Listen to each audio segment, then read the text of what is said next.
Alright, attempt number 2 at this summary. Session 5. Opal was brought into the group by the Herald Augustus. He gave her directions and warned her that vampires were about and that there was safety in numbers.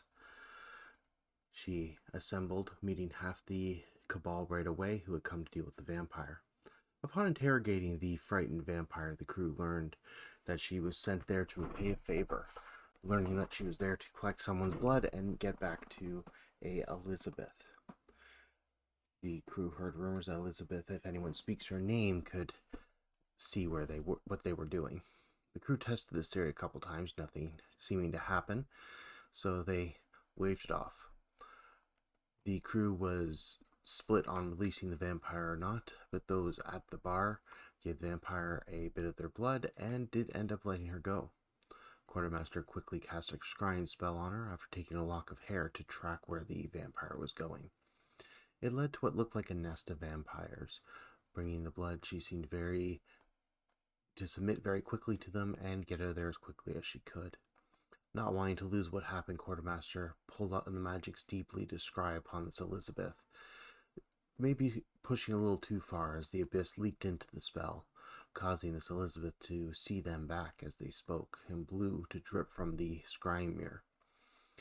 It was at that point that Starmere and Telka were all en route to the bar, and they started trying to deal with this. After conversing with Elizabeth and working out maybe an amenable agreement, the crew then went to deal with the scrying mirror. Blue dripping from it onto the floor, the group decided to kill the creature the scrying mirror had become. Upon its death, it was burned in the bar. That evening, people were healed, had a chance to recover somewhat, and things were discussed.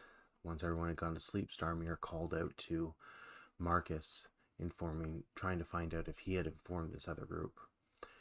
Starmere learned that Marcus actually intended them to kill this other group, and he was quite concerned that the information had leaked.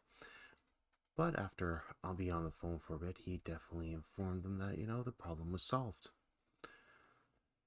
and agreed to meet with them tomorrow evening. The next morning, Quartermaster went off early to attempt a powerful ritual, and the crew got a GPS ping from Augustus for Opal.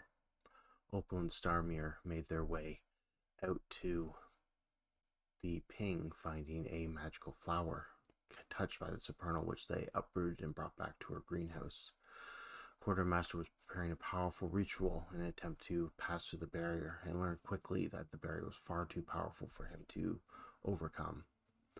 It was then that the others went to the Heartseeker house, discovering that it had been ransacked the night before, possibly just after they left.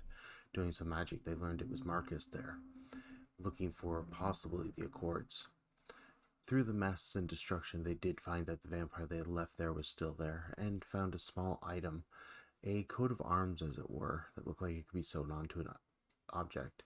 It glowed with power, and they haven't had time to investigate that. With that, everyone was returning to the bar to meet up and decide what to do next. Alright guys, next game is December 11th, 7 p.m. I hope everyone has a great week, and thank you for listening to the summary.